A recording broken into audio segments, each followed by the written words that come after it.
and that will affect the pocketbook and the outlook into next year, so we can all get ready. Thank you for joining. I'm your host, David DuByne. Right along here with Ransom Godwin, spinning you through a Thursday night, 10 p.m. to midnight, Revolution Radio. Well, are you ready for another 9/11? Because it seems like so many strange things to bend the reality of humans on this planet is about to take place again. So many pieces of random information coming in. I just had to write them all down over the last day or so. So tonight's episode is the next 9/11 that our world's about to experience. Is it going to be an asteroid or something perceived as an asteroid, man-made, maybe natural? Who knows what they could do with the technologies that's 50 years ahead of what we see in the current world. Now, the random number generator, if you remember that, and around 9/11, the random number generator just started spiking. Well, it is spiking again, just like it did in 2001. And we want to talk a little bit about prophecy tonight, the emotional impact. So we're going to gently eke ourselves into this, because it could be anything: the death of the dollar, a CME, asteroids. Imagine if an asteroid impacted on the planet, something very large that just wiped out cities. That would freak people out. And then another one came in, boom. We got the Panama Canal that's closed up pretty much. They're going to be for the next 10 months. Ships are going to have to unload at 40%. We're looking for $6 to $8 gasoline in America just quickly. We're about to get an oil embargo upon us. If you don't know what that is, look back to the 1970s. So all these things are happening at the same time, and a lot of remote viewers who spoke with one of them today are picking up on these events here. And then we'll come into 2025 as our planet spins in front of the sun. And we also could take some bolides, because all the gravitational bodies will be behind us in the solar system as we get to this planetary geometry. That only occurred once in 79 AD. And you know what's so interesting? If everybody wants to join along for a fun fest right now, I'll take you to a website called The Planets, plural, today.com. This is a super simple website, The Planets, plural, today.com. It simply shows you the electromagnetic connection between planets. If the planet you're looking at is turning bright pink, it is connecting electromagnetically with another planet. So you'll see which one they are. Now, this week, suddenly, all four of the gas giants are intercoupling on their magnetic fields, which will intensify through the apex of 2024, October. Now, it's interesting that we're getting all these earthquakes and crazy earth changes and 3 years of rain, at least 2 times so far in just days across the planet. I think there's actually 4 locations that experienced 2 to 3 years worth of rain in just a day or two. The amplification and the uptick has begun. So you have to think, if world government, how would you deflect away? This is the kind of things we wanted to talk about. So Ransom, super stoked you're here tonight. I know there's going to be just endless conversation as always. But what are you feeling? What are you hearing out in the ether about large events inbound? Well, I don't know. It's like they're shoving it in your face what they're going to do. I mean, what's going on in the South China Sea right now? You see, like I predicted, I talked about this before on the show, that I thought, North Korea and probably even South Korea and Japan will be joining a newly formed Asian Union because it's in their best interest because of their location, not necessarily because of their politics. But just for survival. If the United States and the People's Liberation Army went to a kinetic warfare, which is in really the best interest according to the plots and plans laid by mice and men there, the world elite have plans, and the Communist Chinese Party have similar plans that mirror that. The only difference being, who's going to be sitting at the head of the table. And I think that they're going to force some kind of kinetic warfare between, and it's in an area that, we've mapped out and thoroughly had warfare in, which is the Pacific Ocean.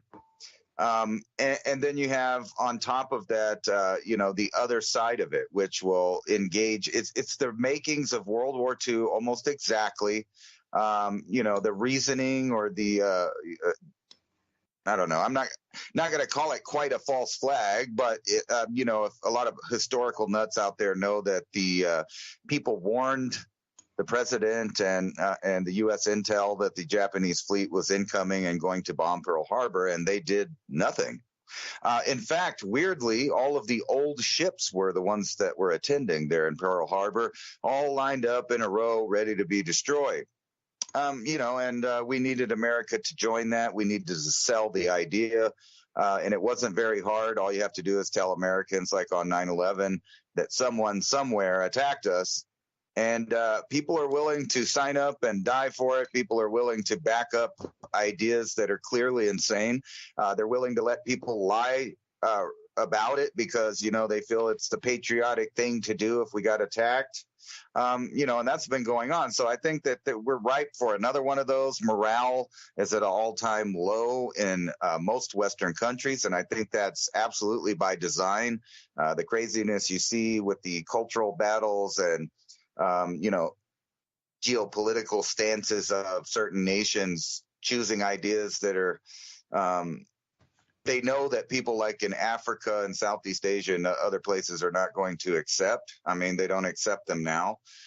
So there's a major culture clash happening as well as all of these other things. And the elite seem to be using all of these straws in anticipation to drop one really big straw down and reset everything. And I've been really thinking about it. All the technological steps necessary are in place to do an actual reset. And when I say an actual reset, I mean people gone. What you think of as civilization now, the ideas that we have, the, kind of ancient loyalties and different things that form the way people think of the world, they're about to erase all of that. And they're going to because, well, they have the technology to do it now. We can do boom, boom in a few small areas. We can reduce the amount of food over a decade or two. And at the end of that, we are technologically prepared to use AI, robots, and genetically engineered entities to replace humans. And those people will have no loyalty to parents, no loyalty to nations. They will be a complete corporate entity, so to speak. And they kind of put that right in our face. And we see the reflection of the reality in other things. So it's not really a sci-fi thing. Fertility and the ability to have children in the Western world, or you could even say the technological world, because the Western world indeed is, except for, places in Asia, are technological marvels. We have them all over the place, but the Western world is in shambles now. And it seems like they're trying to pull the plug. All of the oldest, buildings and different things that are associated with civilization, they're about to go with time. Everyone knows that they're building these giant mega cities. I mean, look at places like Singapore, Hong Kong, Shanghai, Dubai. All of those places really put to shame any city in the Western world as far as new architecture and building of new buildings and things like that. That's the future in one hand, but at the same time, these corporations merged with government entities, the epitome of both communism and the idea of fascism, have been entrenched in the way things work. So they have to solve this dilemma of national identity, and the way that I think they're going to do that is with one last big boom, one last big war to scare everyone, to reduce the population, to set everything in place for a new technological era. And, there's a saying, what is it? If there's enough doves, there's peace amongst raptors, right? And that's what they have right now, because all of the hunting is done towards kind of the doves or the sheeple, however you want to put it there. And they're setting it all up. So we're looking at right now in the short term, much less the long term, some drastic changes coming this winter. And you see the preparations for it. They're already proposing lockdowns, mandates, etc. And if you remember, when the first kind of go around happened, just me and the way I think about the way that these people in think tanks think, it would be smart of them if they really, pushed an idea and then turned out to be wrong on purpose, so that a certain demographic of people that are critical thinkers and think for themselves, maybe a little paranoid, and rightfully so, judging from our history, they could get all of those people to disregard a second wave of a similar thing, and this time being fatal. All of these things could be happening at the same time, especially the war and 2.0 of the it could be anything. They could pick a new thing. We constantly have new strains of things coming out. It could be bird flu. It could be swine flu. They have lots of letters that they could recombine. And now that we're finding out what's really going on, slowly through the headlines, they're leaking the truth, even though most of those conspiracy theorist type people had already nailed it. And they were right. And, we keep getting proven over and over again that government, through either ignorance, incompetence, or straight up design, are doing the opposite of what citizens of any place need. You could take Hawaii for an example, and no one can argue the fact that the people that disregarded government's instructions are the people that are alive today, unfortunately. And, what if there is something that they know about? We know, I bring this up constantly too, an asteroid or, a bolide is very likely to happen because, well, let's face it, it's happened over and over again, periodically, to the Earth, Mars, every place we look out in space.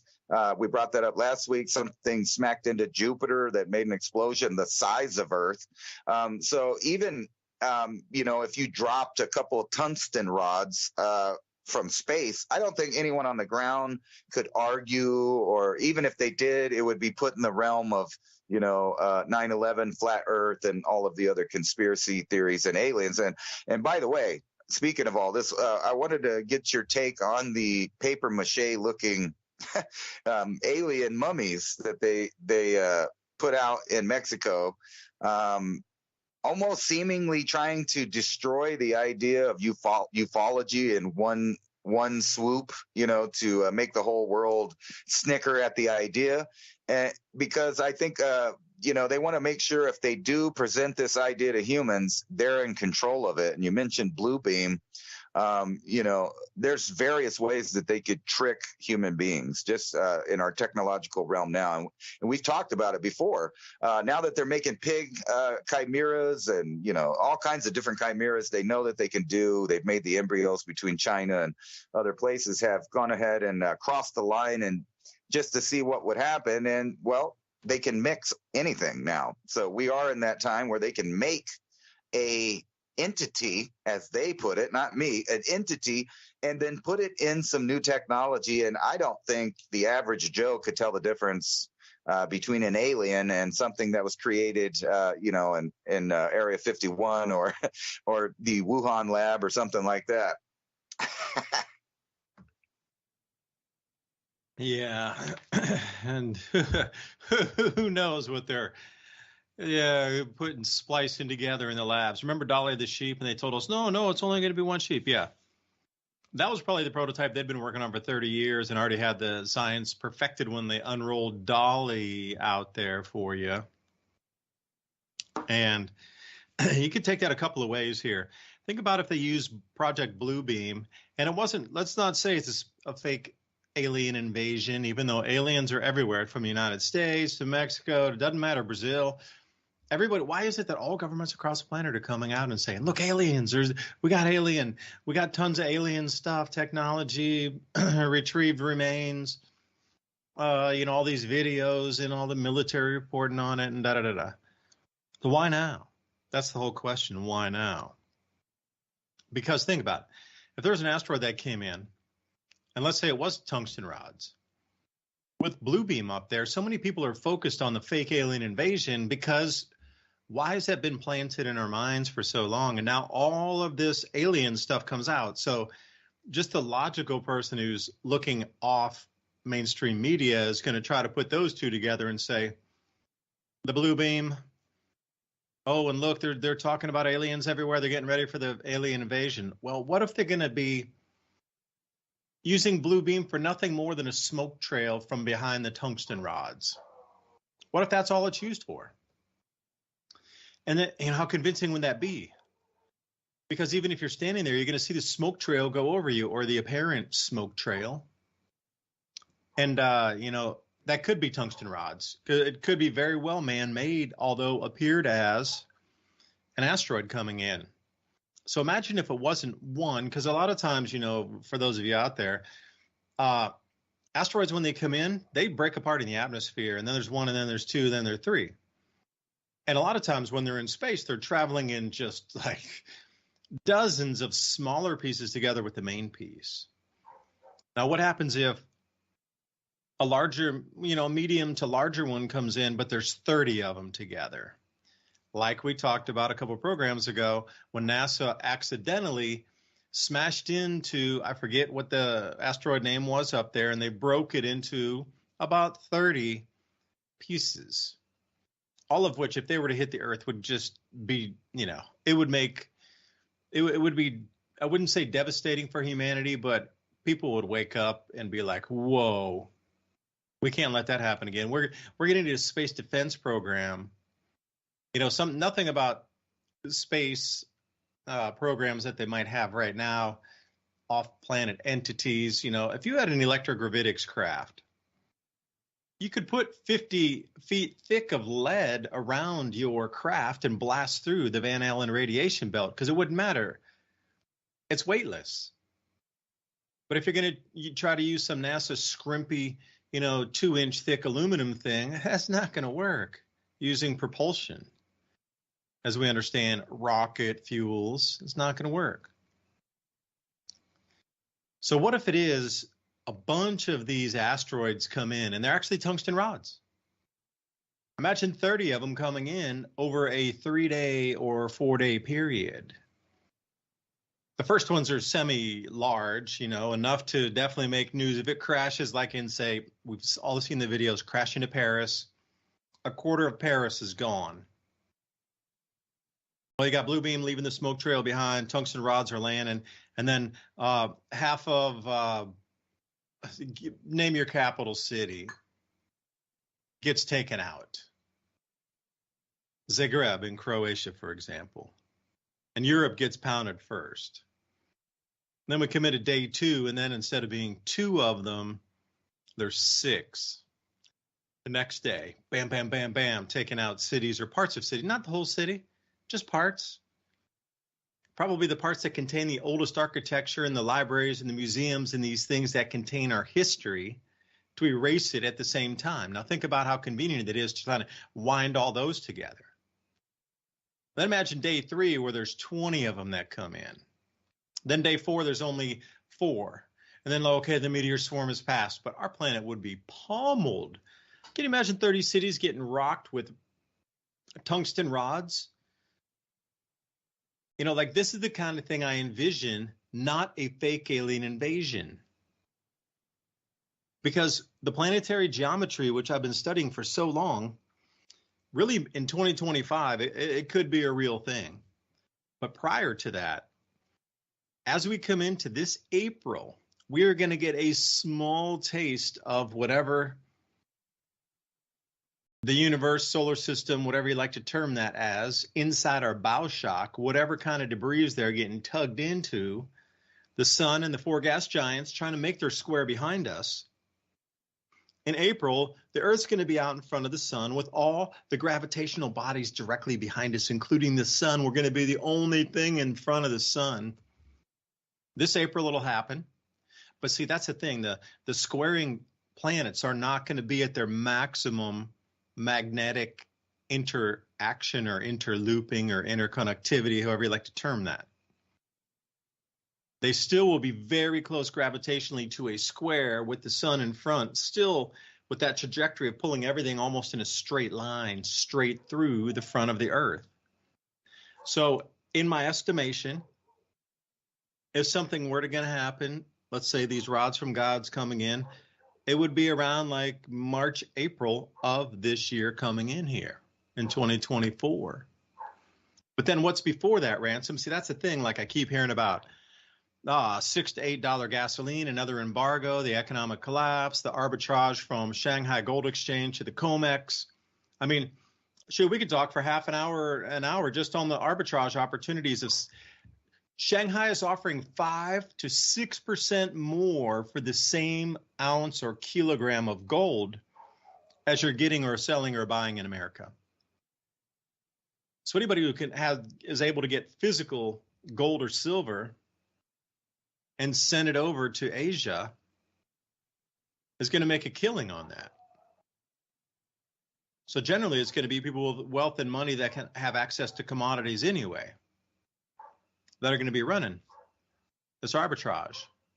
And then, as this thing moves forward, there's going to be, I heard there are going to be at least 8 in the beginning, 8 different areas for global gold pricing outside COMEX, outside the London Metals Exchange, outside Western influence, outside Western hands. So think about that. If there's 8 different exchanges all offering different rates, the opportunity for arbitrage amongst nations and, 1,000 ounces of gold, if you were to have that type of money, $200,000. What if you're able to get 1,000 ounces of gold? All you have to do, and then you make 6% on your money in a single afternoon. 6% on your money, that's huge anyway for an entire year. But imagine having the access to have an airplane and go pick up $200,000 worth of gold and then fly it over somewhere else. And then, this seems to be a way that the BRICS nations are now going to siphon all the precious metals out of the Western hands. And in addition to that, while I talk about BRICS, a majority of the OPEC nations are now BRICS aligned. So those of us in America, please understand your history. And Ransom can tell us more about the history on this. The oil embargo is coming back to America. That shocks me. It scares me. And I'm going to get more petrol tomorrow. I'm buying, I don't know how many cans.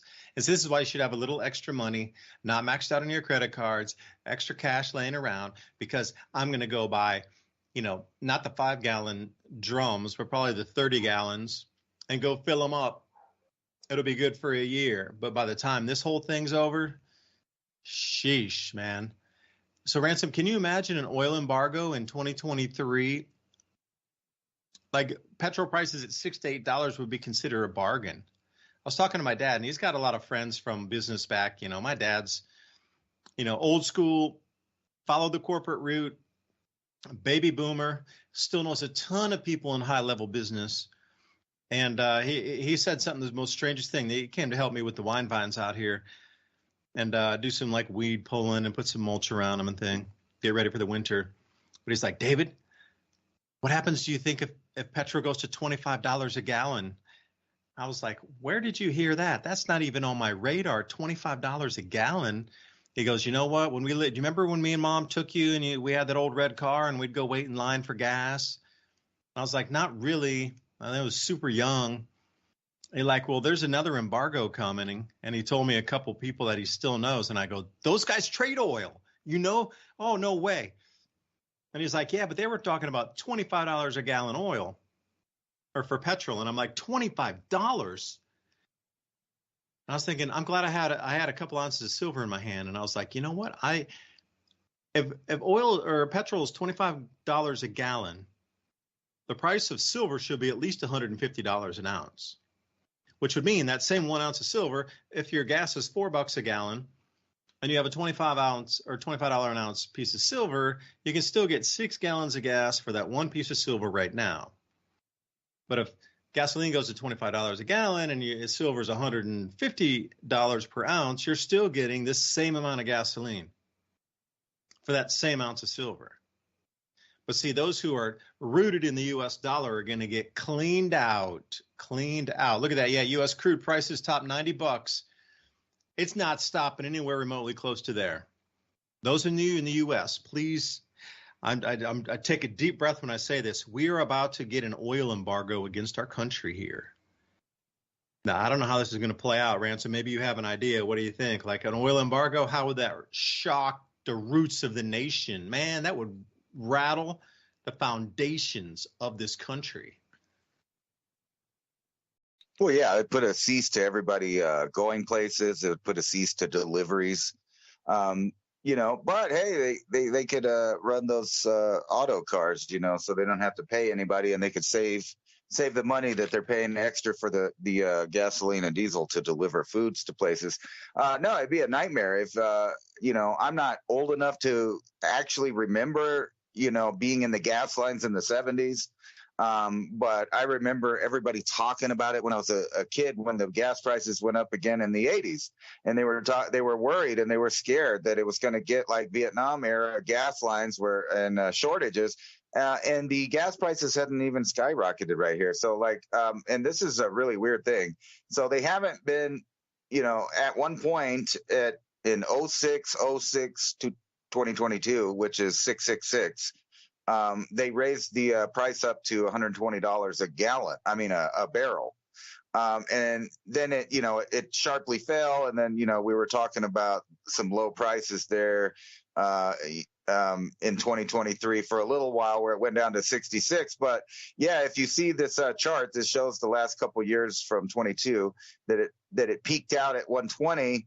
But this is the same graph. This is the cycle. We're going up to 90. And then, if there was an embargo, you could see that thing probably go up to $200, $250 a barrel for the United States. Yep. Yeah. Can you click the all button on that? Because look, I remember when for those of you out there, oil used to be $8 a barrel. $8. That is called hyperinflation comparatively to oil prices. If you go to all, and take that way back. Look at that, look at around 1985 or something. If you go down to that low valley there, 1985 or whatever, you'll see, or 82, 85, yeah. Look at the lowest price in there. There you go. Drop it down off that trough, and you'll see it's around $8 a barrel. There you go. Oh, 1042, my bad. Well, there's another little trough over here too. It's but still, this only goes back to 83 right there. That's as far as that goes back.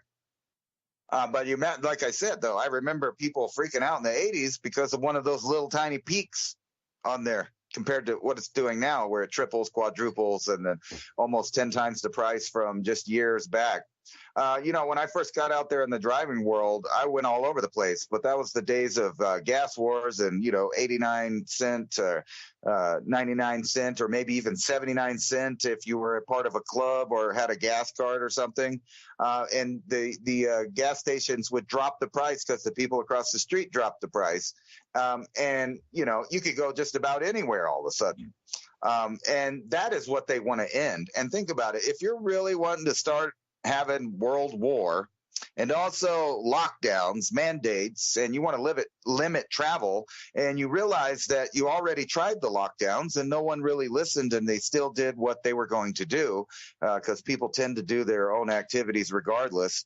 You might want to do something like that, like have a shutdown, complete petroleum shutdown, and think about the stuff that Biden and all these people say, from their net zero junk to getting rid of fossil fuels. This is in the favor of the technocratic elite to reduce the population. And people don't get that. You can look at every graph. And when you see a graph tumbling that's associated with energy, growth, what you're actually seeing is disease, starvation, and death following those troughs. Because that's what happens when people can't afford energy. They can't afford to go places. They can't afford to work. They can't afford to deliver.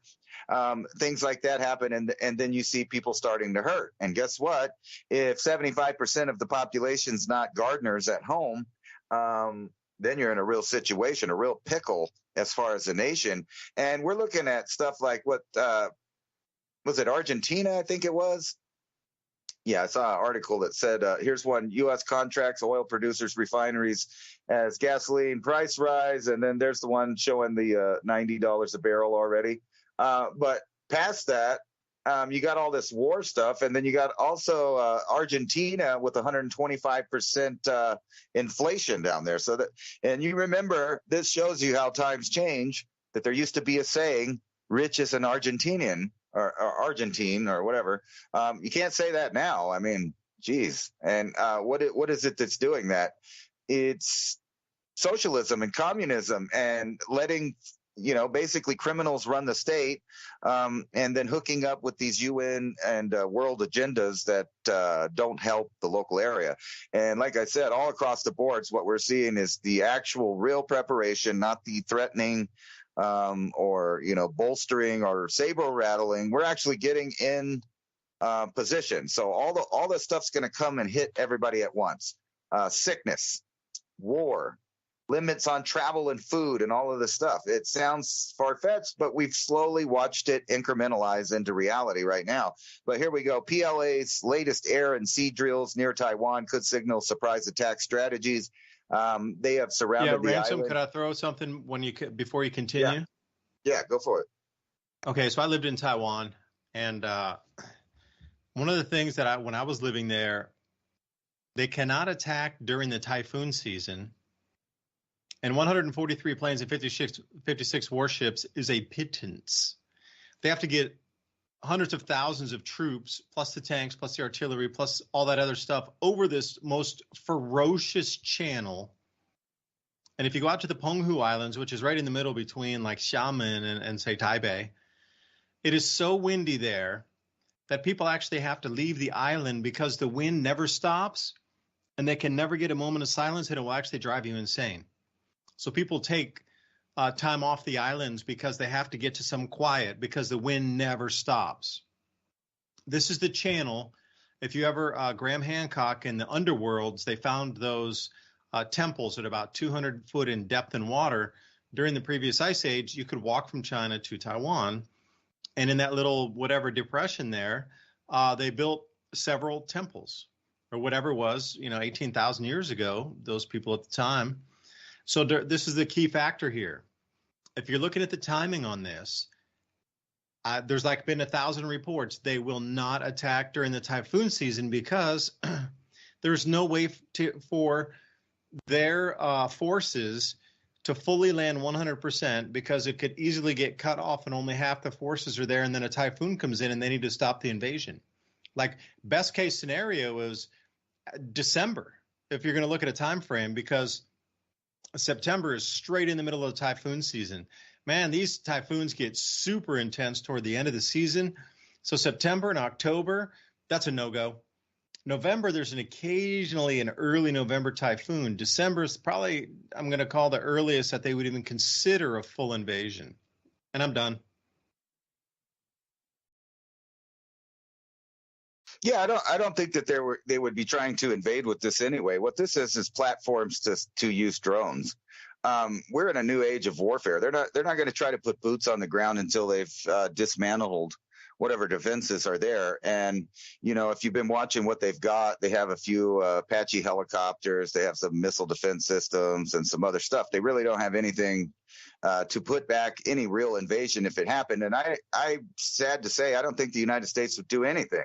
And the reason I think that is because during the Obama administration, we pulled out the fleet that had been there since 1952. So that was already a nod to China that we were going to give up Taiwan. And I think they know geopolitically that, the other countries that are in the area there, it's better for them to be on the side of China as far as not being attacked from behind for, we've already seen that roll out in Vietnam, how that would roll up, actually twice in Korea and Vietnam, and they turn into stalemates. So now that, the countries have decided to start realigning themselves, not only with trade deals, but with the currency system, but they're also doing that with militaries. And this is going to expand, and we can tell it is because we're already having the drone attacks from one country to another. Fire and fury, Putin's sub and warships blasted. in their little by kamikaze drones. Here's another one. Russia taking to battle practice with China, and you saw little Kim Un join the party and decided, hey, you know what? I'll be on your side. So it's like a repeat, literally a rerun, because they know how to run people's psyche. So we're just going to give them a World War II scenario, a fight in the West, a fight in the East, and these battles. People don't understand that whenever you have proxy wars or wars for no reason and the elite allow their countries to go at war, they're in no danger of being hurt by it at all. So when you want to thin out the herd, or you want to redesign the lines and any kind of treaty that you're not going to hear as a citizen, this is what you get. This is what we had in World War II, a complete redesigning of the map.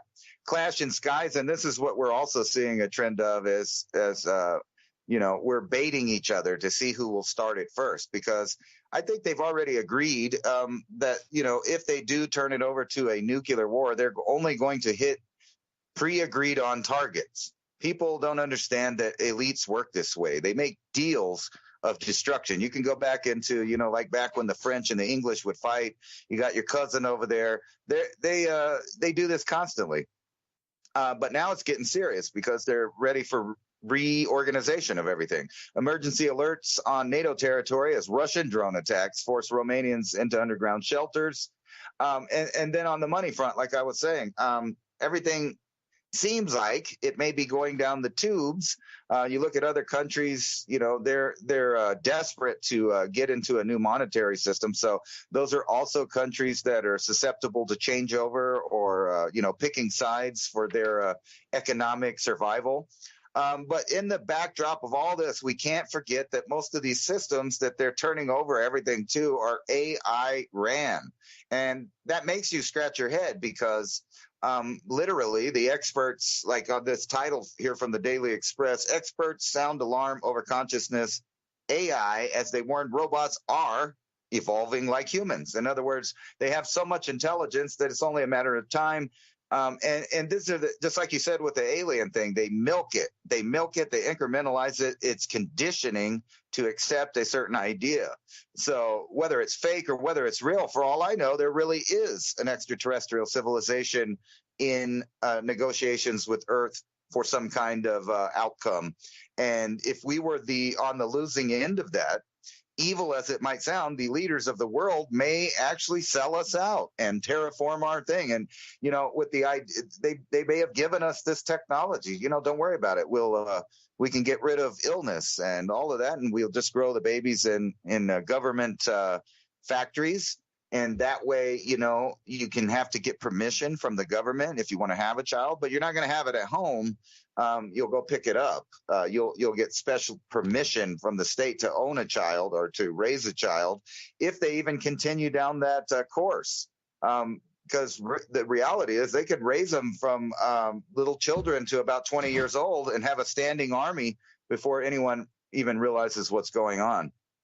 And I wanted to get your take on this too, because I've been seeing a lot more push, like they're about to change over from the attack on CO2, because, let's face it, they got it down to 420 parts per million. And I think they know, along with us, that there's only a 200 parts per million range there before we're in extinction level, area with the air. And now we're talking about chopping down trees and doing all this stuff and these are all the things that absorb the carbon dioxide. And I was looking at this mathematical figure that this guy did, and he was talking about how all of the areas that they're trying to reduce carbon dioxide happen to be areas with like mangroves, forests, different stuff like that are absorbing more carbon dioxide than they say the countries are producing. So like with their own math, they're saying that nature is taking care of any problem that could or couldn't be. So now they're going to shift into something else. And this has to do with meat, I think, even though this article talks about methane just leaking out into the atmosphere. And this could be a cause of the termination of other ice ages. But it could also turn the earth hot, according to them. So it's another global warming type scare. But where methane comes from, besides frozen methane in the earth, ain't that part of what comes out of the cow when it takes a fart, and everybody jokes and laughs about cow farts, but they really are serious when they're trying to reduce the animals that seem to be a portion of the natural cycle of things. So they could just say everything is bad. It creates methane, it creates carbon dioxide, and you have to use all of this other stuff. So what really are they trying to do to the earth other than terraform it for some purpose? And I think that purpose is a complete reset, a restructuring of civilization. And I don't think people understand what reset, what extent they're going to go to actually reset it, because they're in a power position now to take complete control of all lands and seas on the earth. And actually, one last thing, and I'll shut up. With the events that happened recently, it's pretty obvious that one virus, no matter where its origin, can go around the world and affect 90% of the population. Yeah, that wood sequestration thing I did, with Mike Adams about 2 weeks ago. I did wood sequestration talk and video. So here's the madness behind it. And really the kind of the level we're going to in terms of what Ransom just said about, we are definitely at a reset. So there's two takeaways from this. The first one is whatever species is inbound to step foot on this planet is very CO2 adverse. Whatever it is in its physiology reacts violently and in a negative way when it intakes CO2, whether it's through the skin. It doesn't have to be breathing, but through the skin or, whatever, respiration, that CO2 disrupts or bothers the cellular structure of these beings that are inbound here, hence the terraforming. So if they can limit it under 500 parts per million, the next species can just step in and it won't be, too much affected. If they can reduce it a little bit or slow the increase of CO2, great for that. But looking into the wood sequestration, this is how it works. And it's a double-pronged nastiness here.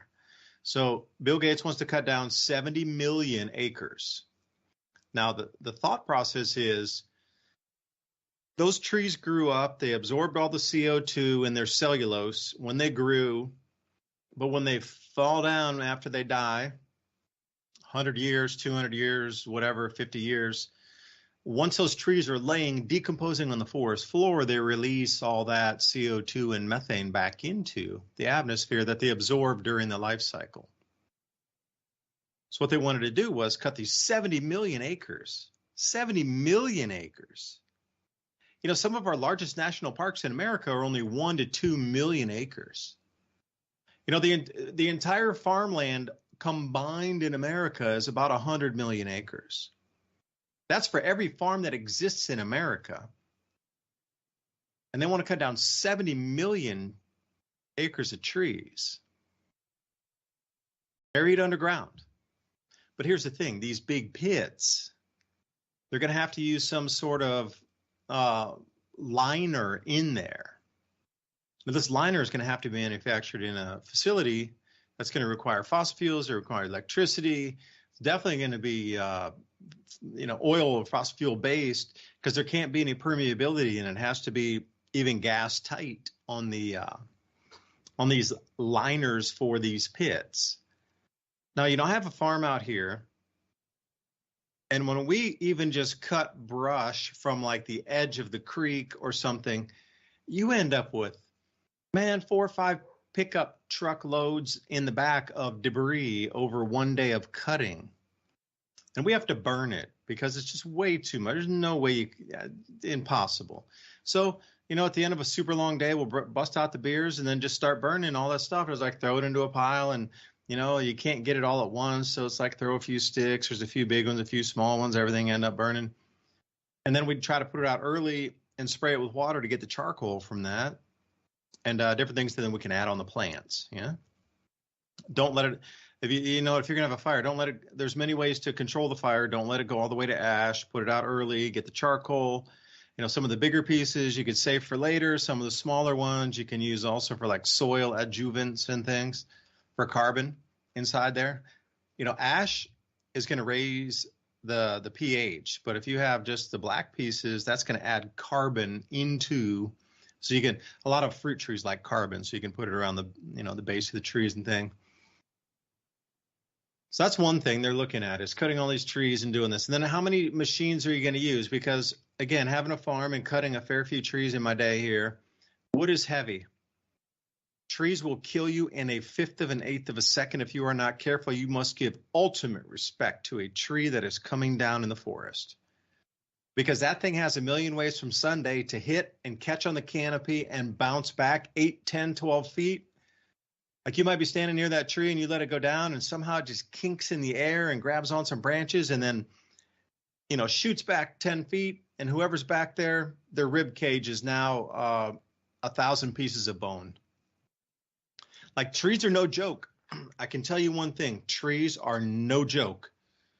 There's more people get injured by cutting trees and doing field work and just like forestry stuff. Oh my gosh, it is so heavy, incredible. And they're going to need so many more machines to do that. That's the reason I bring up the point, is they're going to need more grappling arm forestry equipment. And then in Australia, and think about the road crews and all the machines and all the chainsaws, they're not going to be electric. Obviously, they're going to be running on petrol. Like the amount of fossil fuel involved in this whole operation to sequester the CO2 from these trees, in my opinion, seems that it's like a zero. Because the amount of extra trucks and the transportation and the backhoes, and I'm not talking a small backhoe to clear a creek. We're talking like super giant construction site kind backhoes and dozers at everything. And then here's the most maniacal thing. After they cover the pits, they want to reforest the pit of the forest they just clear cut. Then they want to reforest the pit on top of it.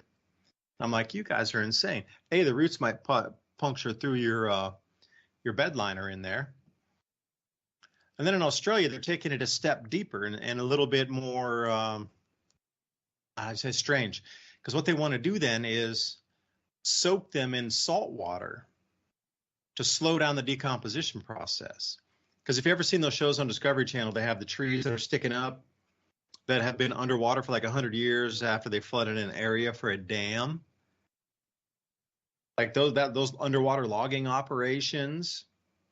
So the Australians feel if they can put, 500,000 trees in salt water and let them soak it up like a sponge for, I don't know how long it would be, months at a time, then they could reload it onto a truck and then take that over to the burial pit. So you think about it. You're going to go into the forest, cut the trees, huge amount of manpower, resources, machinery involved.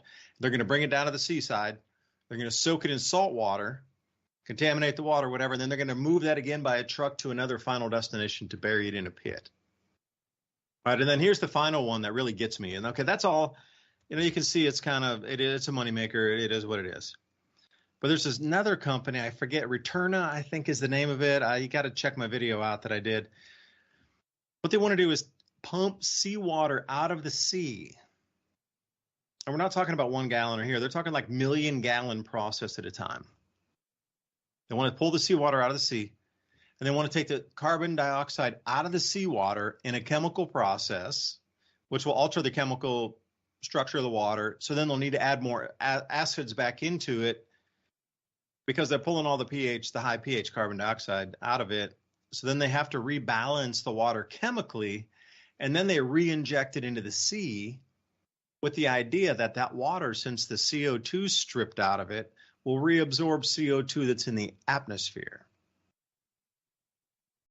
So at the end of that, I never was really, and I'll tell you, Ransom, just from a personal thing here, I don't believe in the flat earth. I do believe in hollow earth because there's so many caverns and, openings within the crust of the planet. You'd almost have to be like really just naive to think that there's not just enormous amounts of empty space within our crust. I mean, the largest cave systems from Kentucky to Tennessee, whatever. Look at your biggest cave system in your state. Like that kind of stuff is under the entire planet, everywhere you go. So there's probably more empty space or equally as much as there is solid rock. So hollow earth makes sense because there's a huge amount of empty space. Flat earth, nah, not really. And another thing I never was convinced of until I did that report with Mike Adams I never, ever, ever believed in terraforming. I believe that there were things that were trying to poison humanity, but I never believed it was for another species until I did that report 2 weeks ago. And I'm like, you know what? This is not for humans. This is to take CO2 out of the atmosphere on purpose for another species that's coming here.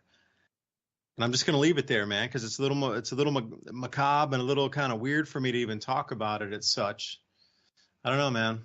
We are definitely in strange times.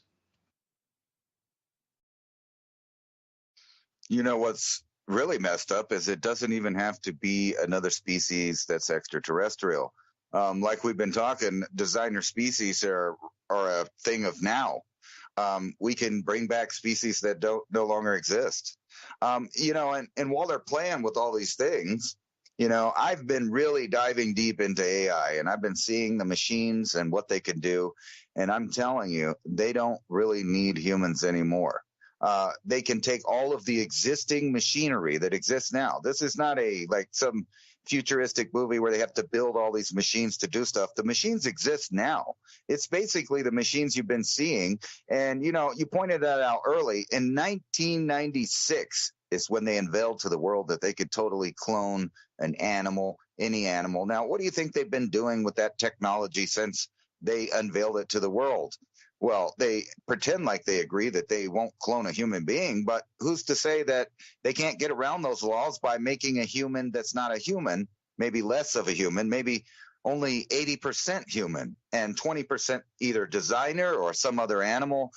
These are all things in the realm of possibility. And I would put to you that if you really study it, you can find out that we've been making chimeras, all kinds of different stuff between what's going on in U.S. genetic labs down at the DNA level, just messing with that. And then other countries like China going to take the next step and actually making embryos of chimeras, half rabbit, half human, half pig, half human.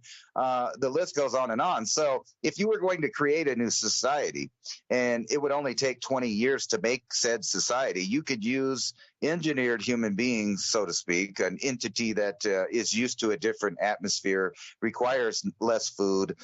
Maybe it even is more subservient by nature. But think about this. If you built the infrastructure to create massive waves of people in buildings, factories, and that kind of setup, how hard would it be to transition one single generation from anything to anything? In other words, you could have a human-like species, and then the very next generation, you could be growing little extraterrestrials in giant batches.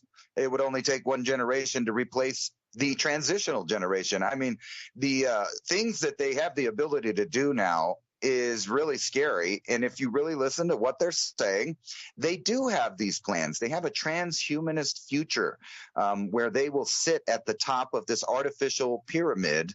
And they don't care what kind of natural disasters, war, famine, disease, pestilence, any of that happens. That all helps them out.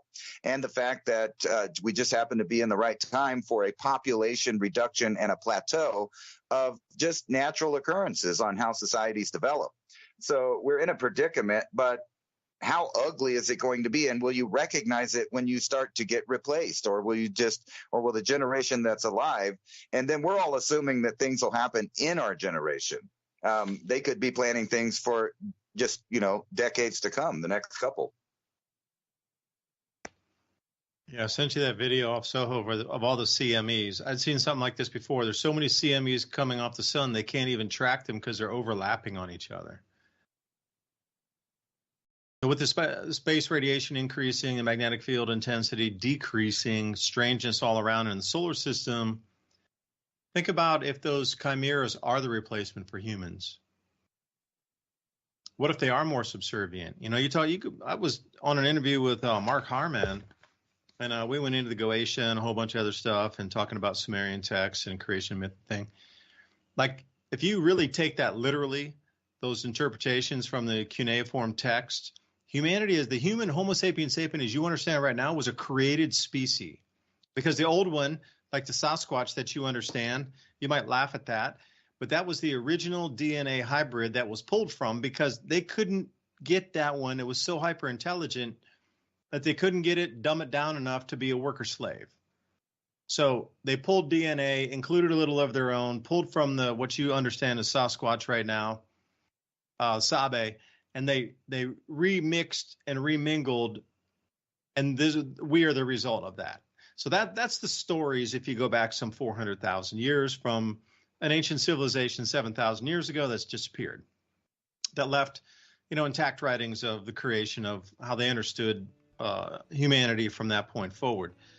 So where do we sit? You're right, Ransom. If we can do chimeras and create new things in labs, then humans won't be needed anymore. Because if there's things that will do robotics that can replace humans, then what would you need? You need a worker slave to get back in the mines to mine the gold again. We'll be right back. Many Ice Age Conversations. David DuByne, Ransom Godwin here. America has had it good for a long time. But I have an uncomfortable feeling that this prosperity isn't something on which we can base our hopes for the future.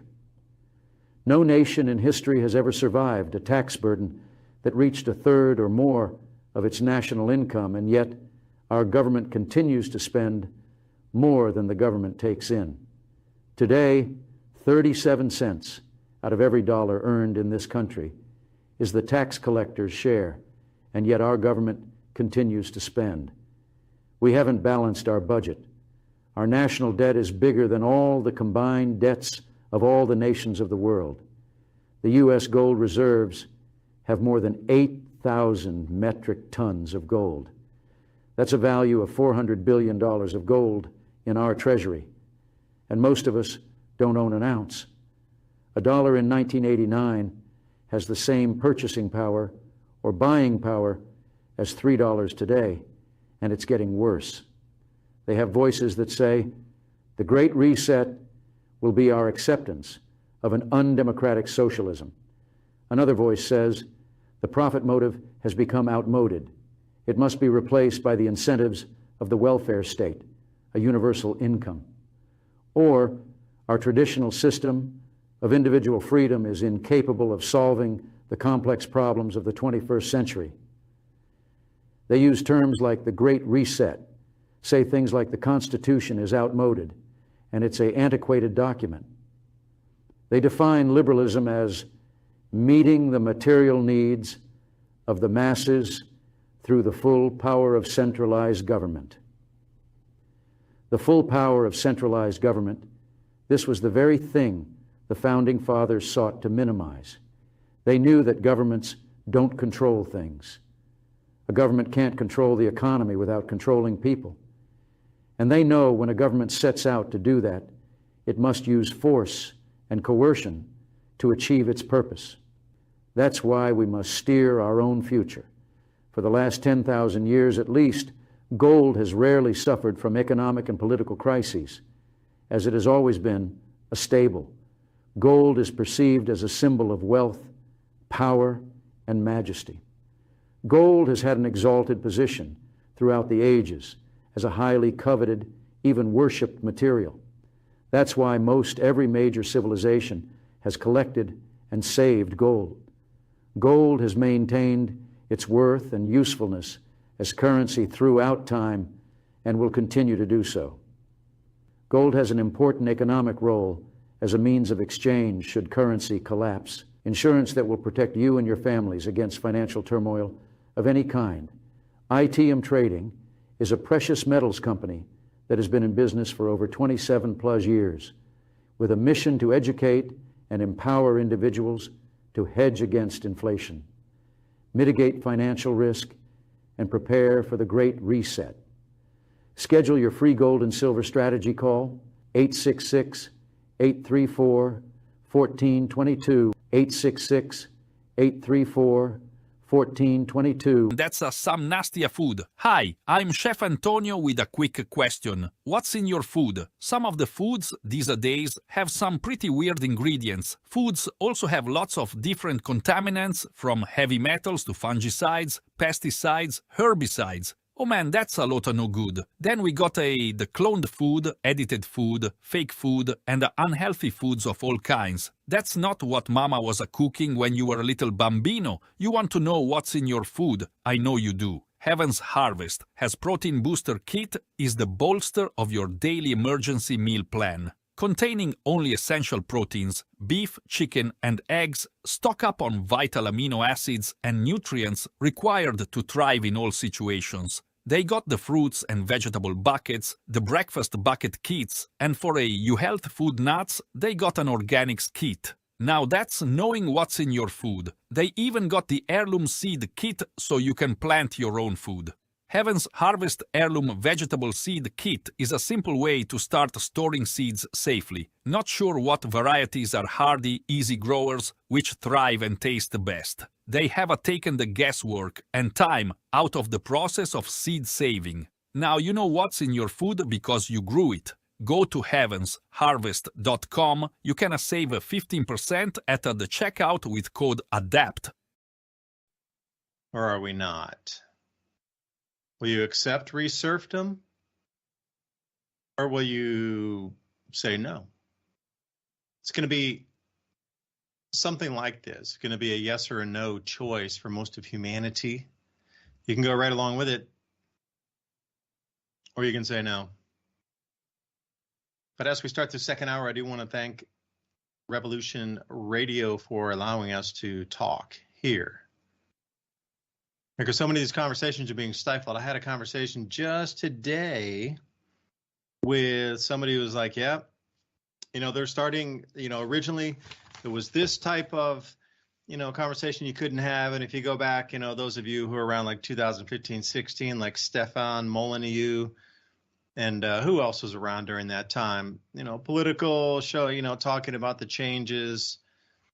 Most of them have been banned since, If you take that trajectory of 2016 to today, every voice that had real cool, like, was that Black Pigeon Speaks? That was a super good one. He was out of Japan.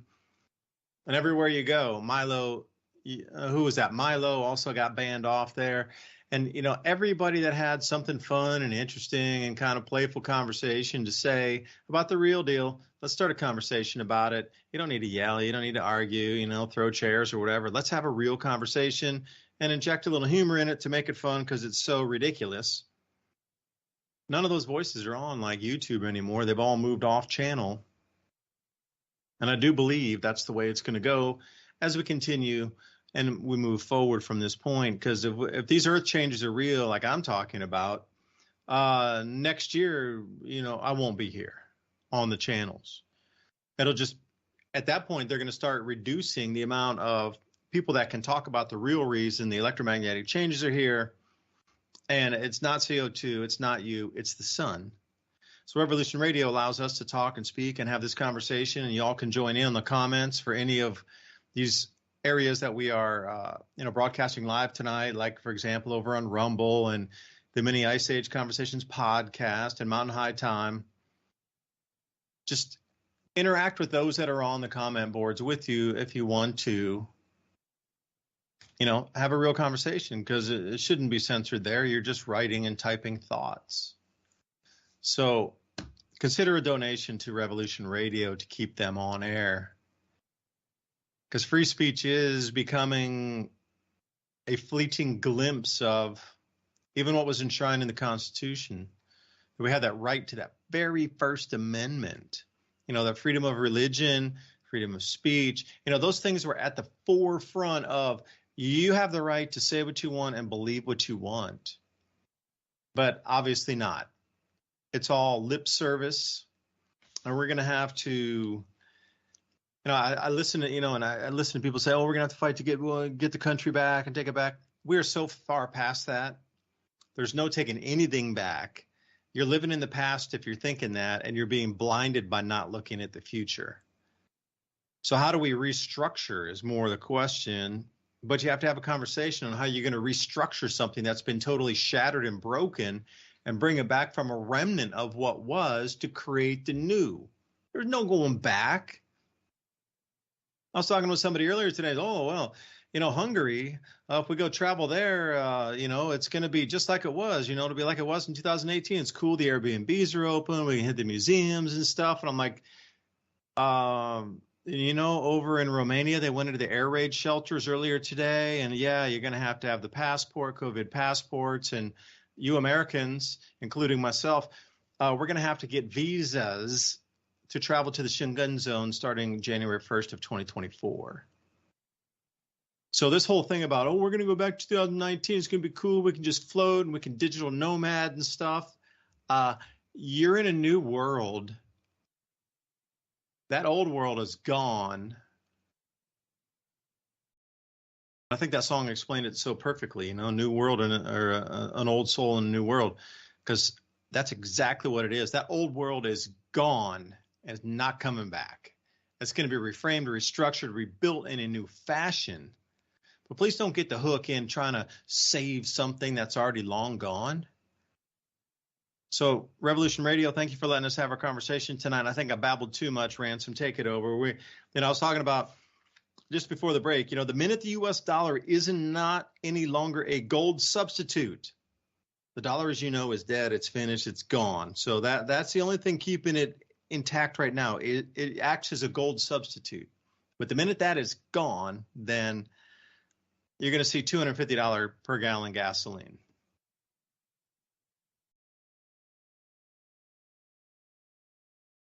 I think they'll do that for years, man. They just have so many things to mess with people. It's like, you know, sometimes I picture there's just these, you know, they could be human, they not be human, being woo-woo there. You know, I kind of play with stuff like that because, you know, we see these things like the paper mache looking aliens coming out of Mexico, you know, and it seems to me that there's a group of people that they go out of their way to set up things like this, and then you know, like kind of fakeish stuff, so that if there was anything, you know, Hollywood level or beyond, say government level, that was not as it really is, but something else, it's a fake thing, and they try to portray that something's happening.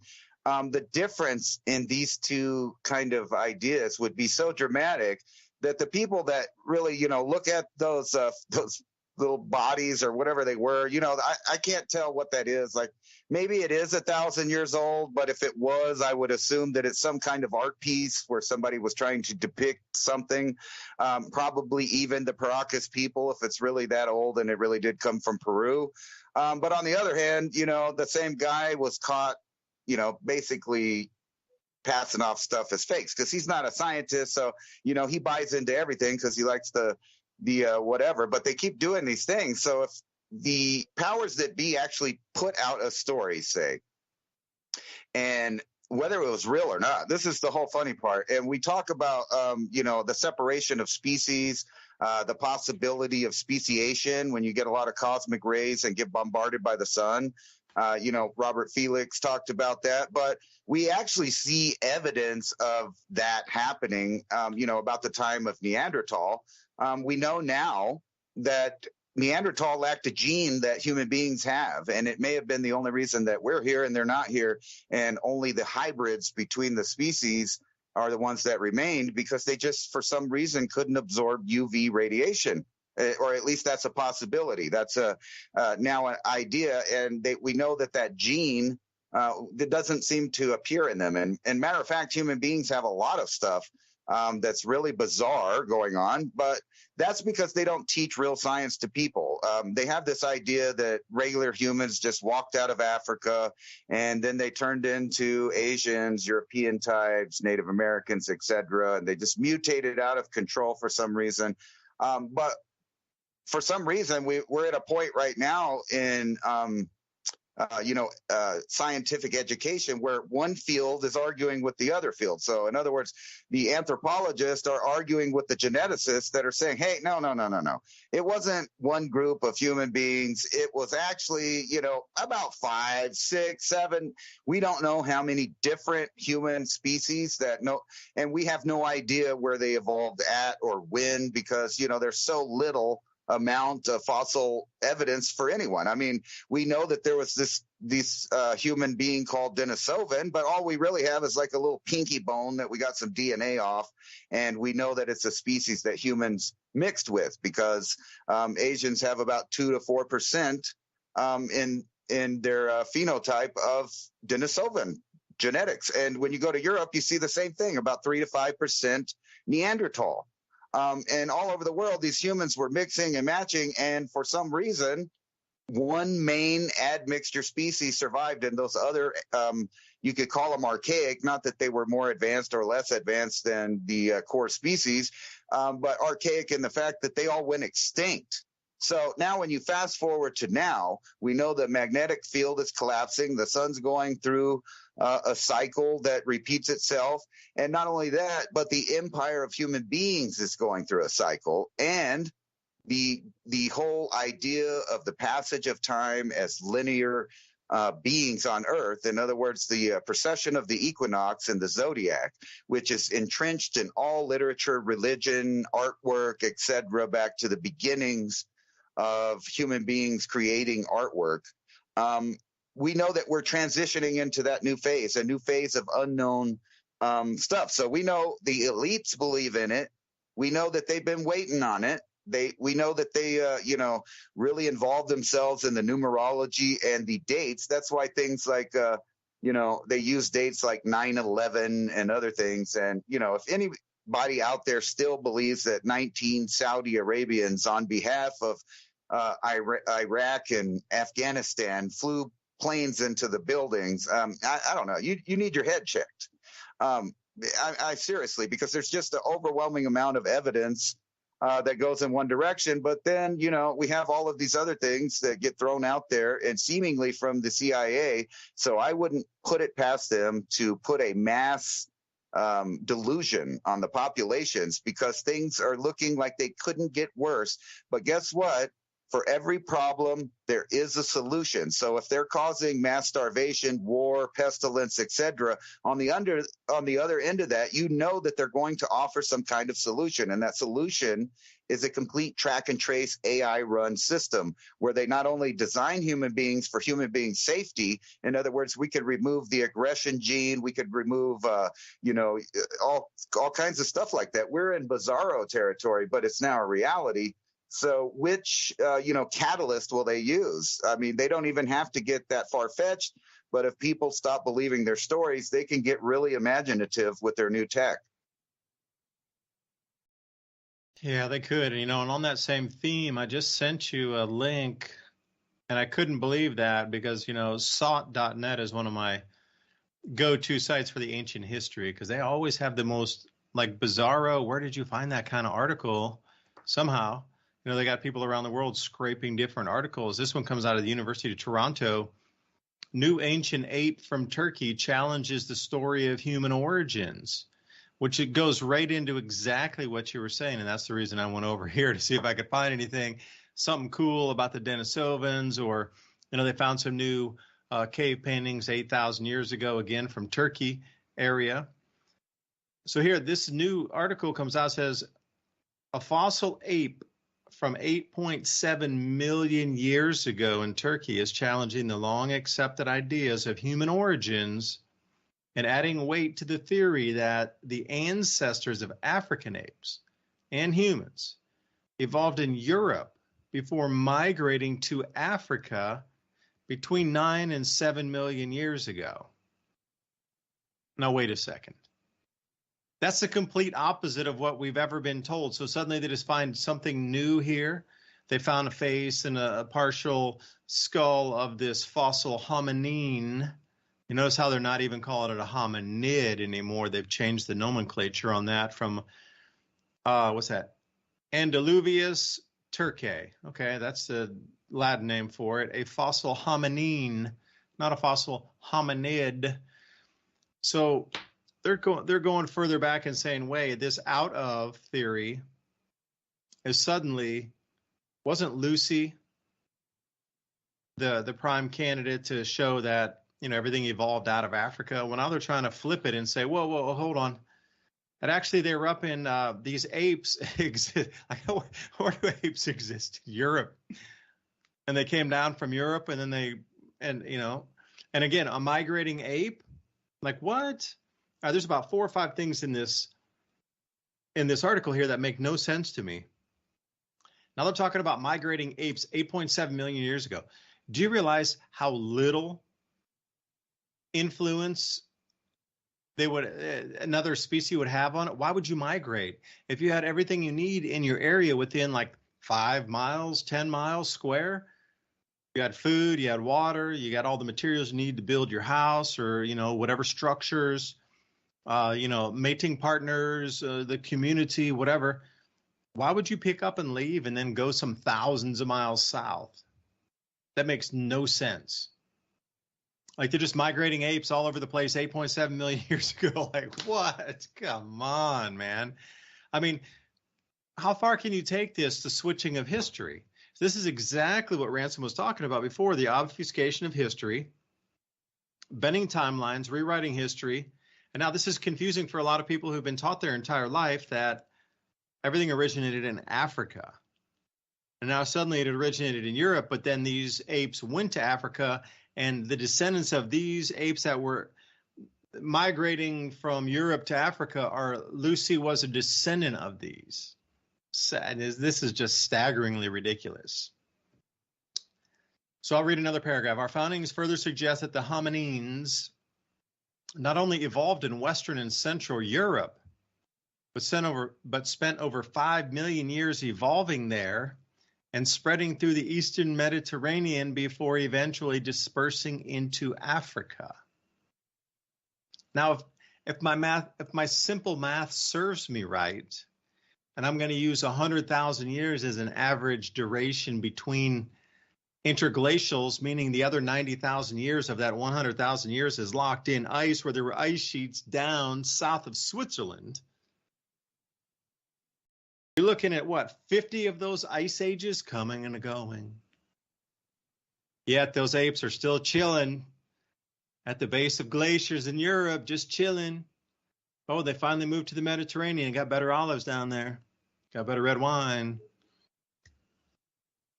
So see, this whole thing, they don't put the ice age equation into these animals living up there.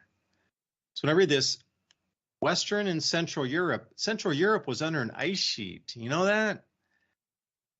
Like, you're telling me apes are going to live in the ice? That makes no sense. So whoever put this article out and the members of the Department of Anthropology, you might have a conceivingly good story, but you actually need to look just at the last ice age boundary. And you'd probably think that, I'm sure it's not going to be exactly the same, the ice age boundaries, every single ice age, but it would be very similar to how far south the ice would push. So Central Europe was covered in ice, and they're saying that's where these things live for 5 million years. That's impossible, literally impossible. They would be, half a mile under ice if that was true. So I don't know, man. I'm going to leave it there because I look at this and just... that, did the Sumerians, or should I say the Anunnaki, did they pull part of this DNA to create the Homo sapiens sapien? I don't know. But wherever you look, there's this strange history that's out there to bend the perceived timelines. This is just a confusion campaign, in my best opinion here. This is a confusion campaign. And I'll leave it there. Yeah, they do try to confuse people with timelines, but really the fact is we know that apes were all over the world, and actually apes, primates altogether, all of them, supposedly evolved in North America. And then, when times changed and things moved around, they found themselves supposedly in Africa is still the mainline story. But the problem is that, primates and monkeys and apes, all of them, have been all over Asia, Europe, and Africa, and just explaining why there's monkeys in the New World. And then another thing, they've always told us that species can't combine to make new species, which there are species today that prove that that's absolutely false. In the Americas, there are 2 different types of howler monkeys, and actually they have different numbers of chromosomes. But in the intermediate area in the forest, there is a third new hybrid species that has a new number of chromosomes. And it's a hybrid species that's neither accepted by either species of howler monkey. And, beyond that, their silly story of even how the New World monkeys got there is that, there was some storm somewhere and they floated on a raft of trees and there was enough food for them to get across the Atlantic Ocean over there, which is obviously nonsense. And these are the same people that tell you that human beings couldn't have sailed across the Atlantic Ocean to arrive in the New World pre-Columbian times, which is obviously silly. But monkeys could do it in the open, exposed to the elements. Yeah, right. And then not only that, all of the modern human species are not found in Africa. I mean, they are if you include the Middle East right there, but Neanderthal and Cro-Magnon are relatively they're found in the upper areas. So the idea that there was primates, apes, monkeys all over the world, it really expands when you realize how much land we lost after the Hunger Dryas. I mean, we're talking 400 feet of what used to be above the ocean land where people could have lived all over the place. And really, when you get into that, Cro-Magnon seems to have stepped right out of the Atlantic Ocean at some time about 35,000 years ago, because before that, we don't see any evidence of Cro-Magnon around. But, we have stories of the Berber people and then you have the Basque people in Spain that both say that they came from Atlantis. And then you also have the pyramids and the Ganch people that lived in the Canary Islands there that make pyramids. And these were a completely Cro-Magnon descended man that lived there. The Spanish came in and wiped them out. And they had just been sitting there out in the ocean off the coast of Africa all this time where people were moving around, having empires, doing all this stuff. And they were just left alone out there. And don't you find that bizarre that they're so close? And then, for a long time, they thought that the Berber people actually migrated from Europe. But genetic studies say they're an indigenous people to Africa. They just live there. These are the people that live right north of the Eye of Africa. And, a lot of people argue that may or may not be the site of Atlantis. However, I personally believe that it would be out in the Azores because of the way that civilization unfolded and where people moved from there. And then plus, you had Plato talking about ancient books in his time, talking about the exact same thing. Something happened there at the end of the Hunger Dryas. But when you think about all the places that man could have lived, right? And now there's mammoth, sloth bones, pendants that were created by human beings now dated 35,000 years ago in South America. I mean, this throws everything on their head. And just a few short years ago, even here where I live, at White Sands, they had to redo the whole timeline of their supposed story of people coming over the Bering Strait and being locked in by an ice wall, and then they got let loose. And we know all of that's not true now because there are footprints out here at White Sands, New Mexico, right next to giant sloth that are completely human being, and those are originally dated when they first said it at 35, but they kind of rolled it back to 25 to 27. But either way, 10,000 years before the supposed ice blockade was opened up and melted. So we know the history of not only civilization all over the planet is on its head, and they didn't tell us the right story, but evolution itself and where species come from and why they disappeared. So, these are the people with the keys to the kingdom today. You can go back to the Library of Alexandria and kind of follow the power from there.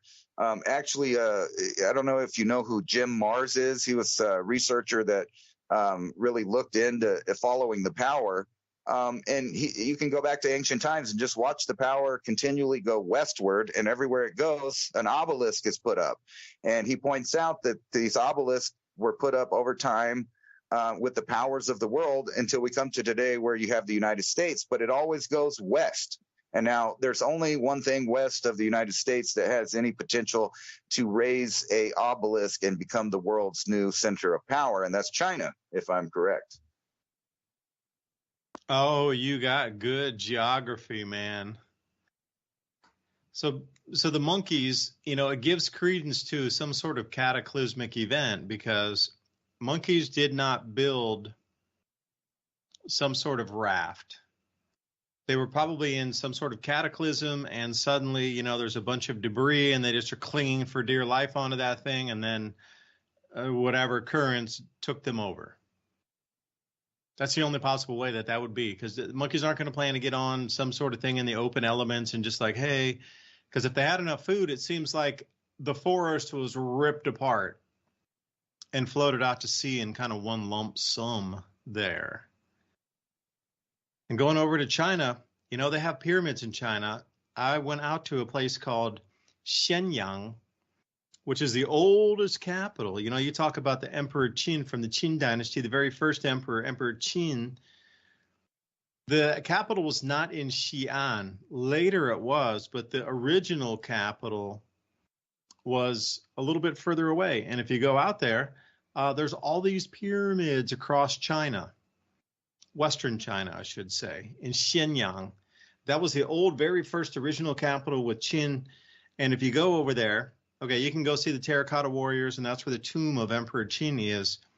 But if you head west, again, since you were mentioning west, there are at least 200 pyramids. Earthen pyramids, they look very similar to what you would see in Central America. Definitely not the type in Egypt. Central American flat top pyramids. I went out there, traveled around for a couple of weeks. I was super fascinated by this. I hired a guide, went out all over the place.